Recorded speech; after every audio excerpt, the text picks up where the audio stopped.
రంజాన్ పండుగ పర్వదిన సందర్భంగా ముస్లిం సోదర సోదరులందరికీ కూడా మా వైపు నుంచి శుభాకాంక్షలు తెలియజేస్తా ఉన్నాం. వేములవాడలో ఈద్గా దగ్గర ఈ పవిత్ర మాసం మొత్తం కూడా ముస్లిం సోదర సోదరుమణులు ఉపవాస దీక్షలు చేసి పండుగ సందర్భంగా ఈద్గా దగ్గర ప్రత్యేకమైనటువంటి ప్రార్థనలు చేస్తూ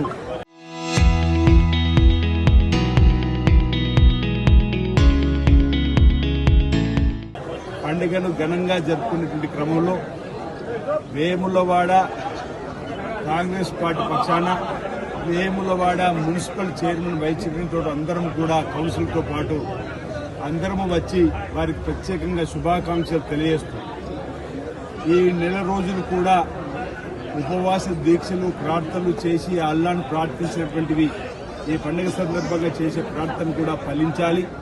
ఆ అల్లా ఆశీస్సులు అందరికీ అందాలి, అందరూ బాగుండాలి, ఆయుర్వేద ఆశీస్సుతోటి ముందుకు సాగాలని, ప్రతి ఒక్క కుటుంబం కూడా సుఖమయ జీవితంతో ఆనందమయ జీవితంతో ముందుకు వెళ్ళాలని, సకాలంలో చక్కటి వర్షాలు బ్రహ్మాండంగా పడి పాడి పంటలు బ్రహ్మాండంగా పండి రైతులతో పాటు ముందుకు వెళ్ళాలని చెప్పి సందర్భంగా ఈ రంజాన్ పండుగ పండుగ సందర్భంగా అల్లాను ఆ భగవంతుని ప్రార్థిస్తూ వేములవాడలో ముస్లిం పెద్దలు ఇంతకుముందు వేములవాడకు సంబంధించినటువంటి పలు సమస్యలు పరిష్కారం కోసం వాళ్ళు కోరిన విధంగా షాదీ ఖానకు సుమారు 80 లక్షల రూపాయలు వెచ్చించుకొని ఆ షాదీ ఖానను పూర్తి గావింపు చేసుకొని అందులో శుభకార్యాలు కానీ ఇతర సమావేశాలు ఏర్పాటు చేసుకోవడానికి పేదలకు సంబంధించిన పెళ్లిళ్లు జరిగేటువంటి కార్యక్రమం కానీ పుట్టినరోజులకు సంబంధించిన కార్యక్రమం కానీ ఇతరత్ర కార్యక్రమాలు వినియోగించుకునే విధంగా అతి తొందరలోనే అందుబాటులోకి ప్రభుత్వం తీసుకువస్తుందని చెప్పిన మాటలు ఇప్పటికే చెప్పాము. ఈ పండుగ పరిస్థితుల్లో చెప్పే కార్యక్రమం చేస్తాం.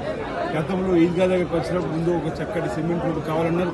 ఈ municipal chairman vice chairman council ఈ వార్డు కౌన్సిల్ అందరూ కూడా ఈ పండుగ కంటే ముందే చక్కటి రోడ్డును కూడా సుమారు అనుకుంటా 10 లక్షలు 9 లక్షలు విలువైనటువంటిది సీసీ రోడ్డు కూడా నిర్మాణం చేయడం జరిగింది. ఇంకా కబ్రకస్తానికి సంబంధించిన అంశం కానీ ఇతర కమ్యూనిటీ హాల్కి సంబంధించిన అంశం కానీ ఈరోజు ఇస్లాం నగర్లో కూడా ప్రదక్షిణతో కళ్యాణ మండపాలు కూడా భూమి చేసుకున్నాం. ఇతర ప్రాంతాల్లో సమస్యలు మా దృష్టికి పెద్దలు కుల పెద్దలు తీసుకుని రావడం జరుగుతుంది. వాటన్నిటి కూడా తప్పనిసరిగా భవిష్యత్తులో ఒకటి తర్వాత ఒకటి పరిష్కారం చేసుకుని ముందుకు పోతామని మన లౌకిక రాజ్యంలో కాంగ్రెస్ పార్టీ ప్రభుత్వంలో అన్ని వర్గాలకు మేలు చేసే విధంగా కూడా నిన్నటి రోజే బడ్జెట్ రూపొందించిన సందర్భాలు కూడా గుర్తు చేస్తుంది. ఈ రాష్ట్రంలో 1,15,00,000 కుటుంబాలకు ఈరోజు జీవిత బీమాను ప్రకటించారు. భారతదేశంలో ఏ రాష్ట్రంలో లేని విధంగా పథకాలను గౌరవ ముఖ్యమంత్రి రేవంత్ రెడ్డి గారి నాయకత్వం తెలంగాణ చేస్తున్నారు. 5 లక్షలు పేదవాళ్లు ఇల్లు నిర్మించుకోవడానికి ఇచ్చేటువంటిది దేశంలో 29 రాష్ట్రాల్లో ఏ రాష్ట్రంలో కూడా పేదలు ఇల్లు కట్టుకుంటే 5 లక్షల సాయం అందిస్తున్నటువంటిది లేని సందర్భం. మన రాష్ట్రమే 5 లక్షలు ఇచ్చి ఇతర రాష్ట్రాలకు రోల్ మోడల్ అయినటువంటి సందర్భం. పేదలందరూ కూడా సంపూర్ణ ఉండేటువంటి భోజనం సన్నబియ్యం కూడా ఇవ్వాలని చెప్పని ఏదైతే తీసుకొని సన్నబియ్యం పేదలకు అందిస్తున్నామో రేషన్ కార్డులు అందించి అది కూడా భారతదేశంలో 29 రాష్ట్రాలు ఏ రాష్ట్రం కూడా సన్నబియ్యం ఇస్తారు. అదేవిధంగా భారతదేశం ప్రపంచంలోనే ఆయా దేశాలైనటువంటి కుటుంబాలన్నిటికీ జీవిత బీమాను కల్పించారు. మన ఇంతవరకు రైతు బీమా ఉంది, కార్మిక బీమా ఉంది.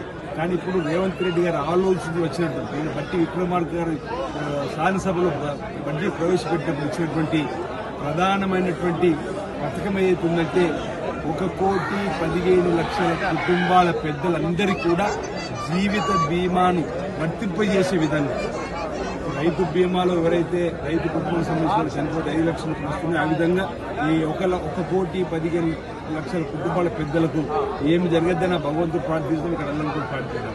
ఏమైనా జరిగితే ఏమైనా ఇబ్బంది అయి జరిగితే 5 లక్షలు ఇచ్చేటువంటి బీమా పథకానికి తీసుకోవడం జరిగింది. ఉద్యోగులకు సంబంధించి పెన్షన్లకు సంబంధించి కూడా ఈరోజు నగదు రహిత ఆరోగ్య బీమాని ఇవ్వడం జరిగింది. వారందరికీ కూడా ప్రత్యేకమైనటువంటి బీమా పథకాన్ని కూడా తీసుకోవడం ఇది జరుగుతుందా. ఇవి అన్ని వర్గాల ప్రజల కోసం కూడా చక్కటి ఏర్పాట్లు బడ్జెట్లో జరిగిందన్నమాట సందర్భంగా నేను తెలియజేస్తూ రంజాన్ పండుగ సందర్భంగా శుభాకాంక్షలు ప్రత్యేకంగా తెలియజేస్తూ భవిష్యత్తులో కూడా ఇంకా మన ప్రాంతానికి రావాల్సిన నిధులను తీసుకొని వచ్చి మన ప్రాంతాన్ని అన్ని రంగాల్లో అభివృద్ధిలో తీసుకునే సందర్భంగా తెలియజేస్తున్నాను. అందరికీ నమస్కారం.